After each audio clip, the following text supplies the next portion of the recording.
Caros amigos, aconteceu algo inacreditável. No ano passado, o Aeroporto Internacional de Guarulhos, em São Paulo, entrou em colapso total.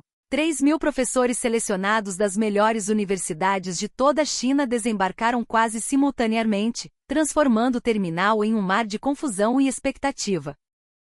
Isso é mesmo o Brasil? Essa foi a primeira frase que escapou dos lábios dos professores chineses recém-chegados. Eles mal podiam acreditar no que viam. No entanto, o mais surpreendente ainda estava por vir. Ao final de apenas uma semana de imersão acadêmica, nada menos que 70% desses acadêmicos preencheram formulários solicitando um retorno imediato ou parcerias de longo prazo. Houve até um professor sênior com 35 anos de carreira que declarou: mesmo que eu tenha que adiar minha aposentadoria, quero fazer pesquisa numa universidade brasileira. Quando essa notícia se espalhou pelas redes sociais e cruzou oceanos, a CNN, a BBC e outros gigantes da mídia correram para cobrir o fenômeno. Não era apenas a China. Logo, pedidos de visita técnica começaram a chegar dos Estados Unidos e da Europa para inspecionar as universidades brasileiras. Afinal, o que estava acontecendo no Brasil? O que fez com que 3.000 intelectuais mudassem radicalmente de opinião em apenas 7 dias? Hoje quero revelar a verdade por trás dessa semana que capturou a atenção da comunidade educacional global, através do depoimento vívido do professor Wang Jian, do Departamento de Física da Universidade de Pequim, que estava no epicentro do evento. Olá a todos, eu sou Wang Jian, ensino Física na Universidade de Pequim há 35 anos. Naquela tarde, o grande auditório do prédio principal da universidade estava lotado com 3.000 professores de todo o país. Eu estava sentado num canto ao fundo, olhando distraidamente para a tela no palco. Era o momento do anúncio anual do Programa de Intercâmbio Internacional. Em 35 anos de magistério, eu nunca tinha tido a oportunidade de um intercâmbio no exterior. Enterrado em minhas pesquisas e aulas, de repente me vi a apenas 2 anos da aposentadoria. O pensamento de que esta poderia ser minha última chance fez meu coração acelerar. A expressão dos colegas ao redor era semelhante, todos encaravam a tela com expectativa. Naturalmente esperávamos destinos como as universidades de elite da Europa ou da Ivy League nos Estados Unidos. Afinal, no ano passado foi Oxford na Inglaterra, e no ano anterior, Heidelberg na Alemanha. Um breve silêncio pairou no ar. Então, grandes caracteres surgiram na tela. Brasil, São Paulo. Duvidei dos meus olhos. Mas estava escrito claramente Brasil. A temperatura no auditório caiu para o ponto de congelamento num instante. Suspiros de decepção ecoaram por toda parte. Para ser honesto, meu coração afundou. Meu conhecimento sobre o Brasil era raso, limitando-se ao que via na TV, futebol, carnaval e notícias sobre violência urbana.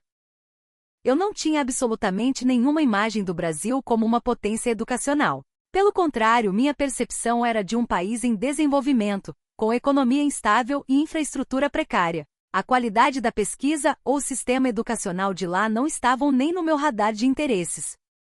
O jovem professor à minha frente balançava a cabeça, e atrás de mim ouvia-se alguém resmungando baixinho. O diretor pegou o microfone novamente, explicando que o ecossistema de pesquisa brasileiro, especialmente na agricultura tropical, bioenergia e aviação, estava atraindo a atenção mundial. Mas o clima no auditório permaneceu gélido. A maioria, inclusive eu, encarou aquilo como uma obrigação burocrática, uma viagem de sacrifício de uma semana. Após a reunião, encontrei um colega de Xangai no corredor. Ele também parecia desapontado. Trocamos apenas olhares, sem dizer nada, mas sabíamos que sentíamos o mesmo. No metrô para casa, olhei pela janela. A paisagem familiar de Pequim passava, e minha mente estava turbulenta. Esperei 35 anos por isso. Será que valeria a pena viajar para o outro lado do mundo, numa jornada exaustiva? Chegando em casa, contei à minha esposa. Ao ouvir Brasil, ela franziu a testa. Sabíamos apenas que ficava na América do Sul, longe, muito longe. No dia seguinte, o clima no laboratório não era diferente. Os selecionados conversavam sem nenhum entusiasmo, sentindo-se como se fossem despachados para um exílio temporário. Foi então que uma jovem professora trouxe um laptop e nos mostrou um vídeo da USP, Universidade de São Paulo, e da Unicamp. Os campi pareciam muito mais verdes e vibrantes do que eu imaginava, mas pensei, é só um vídeo institucional. A realidade deve ser outra. 2 semanas antes da partida, o Ministério da Educação enviou o guia.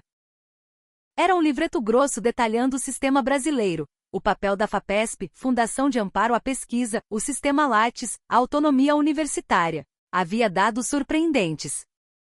Por exemplo, a integração digital dos bancos e serviços públicos, como o tal do Gov.br, e o PIX e laboratórios de ponta em genomica. Mas eu permanecia cético. O papel aceita tudo, a realidade costuma ser dura. Na noite anterior à partida, deitado na cama, o peso de 35 anos de carreira pressionava meus ombros. Decidi encarar como uma viagem turística. Provaria um churrasco, tomaria um café autêntico e pronto. Com esse espírito resignado, embarquei, sem saber que aquela viagem viraria minha vida de cabeça para baixo. A jornada foi brutal. Não era um voo curto. Foram mais de 25 horas com conexão na Europa, atravessando fusos horários até o corpo doer. O cansaço era visível no rosto de todos na fila do check-in. Ao meu lado no avião estava o professor Lin, um químico da Universidade de Nankai. Trocamos acenos cansados e caímos no silêncio, esperando a longa travessia. Quando o piloto anunciou que estávamos entrando no espaço aéreo brasileiro, endireitei-me. Pelas janelas vi a imensidão de São Paulo. Não era a ordem simétrica de Pequim, mas um oceano de prédios sem fim, uma selva de pedra impressionante cercada por manchas verdes. O pouso em Guarulhos foi suave. Ao sair da aeronave, não senti o ar-condicionado estéril, mas uma brisa morna e úmida. Estávamos na América do Sul. O caminho para a imigração tinha paredes decoradas com a natureza exuberante da Amazônia e a diversidade do povo brasileiro. Embora nossos aeroportos sejam modernos, aqui havia uma vibração diferente. Enquanto caminhávamos, funcionários do aeroporto nos orientavam não com a rigidez militar a que estávamos acostumados, mas com sorrisos abertos. Bem-vindos, diziam gesticulando calorosamente. Na imigração, a surpresa tecnológica. Eu esperava burocracia de papel, mas passei por gates de reconhecimento facial rápidos. Em menos de 1 minuto estava liberado. Obrigado e boa estada, disse o agente federal com uma simpatia genuína que me desconcertou. No saguão, a diversidade era chocante. Pessoas de todas as cores, estilos, mochileiros, executivos. Representantes do MEC e Ministério da Educação do Brasil nos aguardavam. Seguravam uma faixa vermelha com boas-vindas em chinês impecável. Um coordenador se aproximou, apertou minha mão com vigor, um contato físico caloroso típico dos latinos, e disse: "Vocês viajaram muito, devem estar exaustos. Vamos cuidar de vocês." Nos ônibus, havia garrafas de água e cestas com pão de queijo ainda morno. Foi um gesto simples, mas aquele sabor reconfortante tocou meu coração. Enquanto o ônibus seguia pela rodovia Ayrton Senna, vi a mistura de tecnologia e natureza. Fábricas modernas ao lado de vegetação densa.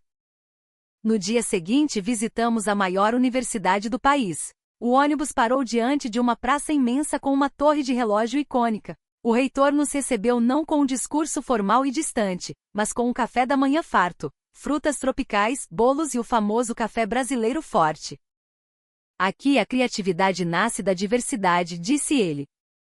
Começamos pela biblioteca. Fiquei chocado. Não era apenas um depósito de livros, mas um centro de convivência. Havia barulho, um burburinho produtivo. Alunos debatiam apaixonadamente em mesas redondas, com laptops abertos e copos de café. Era um caos criativo. Havia espaços de descanso, sofás coloridos. O ambiente não oprimia, inspirava. Em seguida fomos aos laboratórios de ciências agrárias e engenharia. Vi algo que raramente vejo em casa, alunos de graduação liderando experimentos. Perguntei ao guia, e ele explicou sobre a iniciação científica. Aqui, o aluno começa a pesquisar no primeiro ano. O governo e as fundações estaduais dão bolsas para eles errarem e aprenderem cedo, explicou. Eu vi o brilho nos olhos daqueles jovens operando equipamentos que na China seriam restritos a doutorandos. Fomos apresentados à FAPESP. O sistema de gestão de projetos era totalmente digital. O diretor nos mostrou como a importação de equipamentos para pesquisa tinha uma via rápida, e como a prestação de contas era feita online.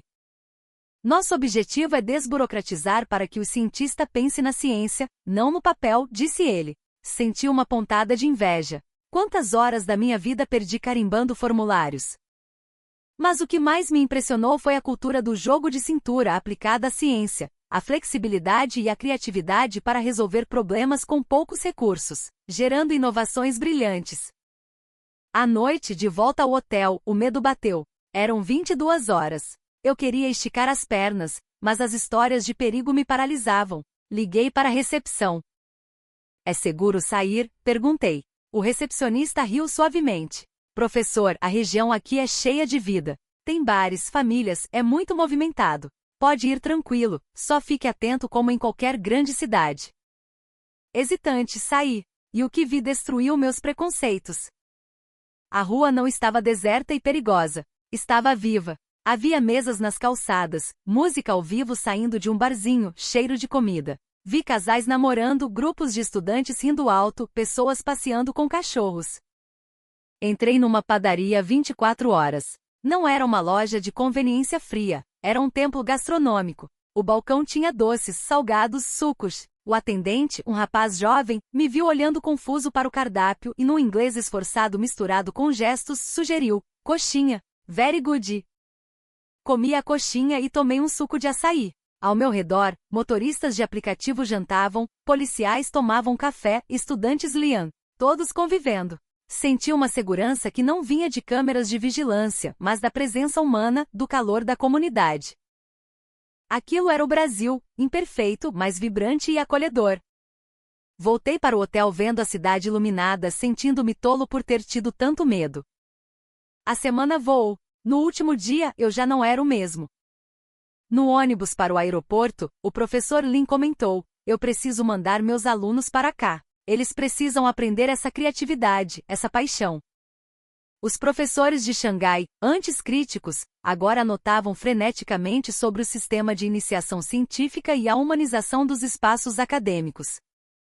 No Duty Free de Guarulhos, comprei havaianas e pacotes de café especial para minha esposa, além de livros de Jorge Amado traduzidos. Quando o avião decolou para a longa jornada de volta, colei a testa na janela. Olhei para aquela terra imensa e verde lá embaixo. O professor Lin sussurrou: "Quero voltar." Eu apenas balancei a cabeça, com um nó na garganta.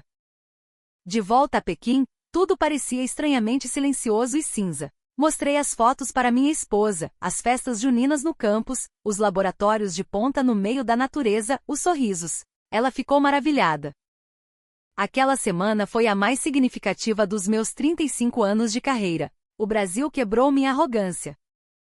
A repercussão foi imediata. Meus colegas no refeitório paravam para ouvir sobre o sistema bancário digital brasileiro, o tal PIX que transfere dinheiro em segundos, 24 horas por dia, algo que o mundo inveja, e a liberdade criativa dos pesquisadores. Dias depois, o Ministério da Educação da China nos contatou. Queriam formar um grupo de trabalho para estudar o modelo de flexibilidade e inovação brasileiro. Eu fui nomeado consultor. Nas redes sociais, as fotos que postamos do Brasil viralizaram. "Olhem como eles parecem felizes estudando", diziam os comentários. "Ouvi dizer que o brasileiro é o povo mais caloroso do mundo", dizia outro. 3 meses depois, os dados chegaram. Os pedidos de intercâmbio acadêmico para o Brasil aumentaram 400%. Hoje faço parte de um comitê que busca trazer um pouco desse calor humano e criatividade para nossas salas de aula rígidas. E em breve embarcarei novamente para São Paulo. Desta vez, levo minha esposa. Ao chegar em Guarulhos novamente, passarei pelos portões automáticos, mas o que busco é o sorriso do funcionário e o cheiro de café. O Brasil me ensinou que o mundo é muito maior do que nossos preconceitos, e que a verdadeira tecnologia de ponta é aquela que serve à felicidade humana. Esta é a história de como 3.000 professores chineses tiveram seus corações roubados pelo Brasil. Se você gostou deste relato, curta e inscreva-se no canal para mais histórias que conectam mundos. Obrigado por assistir.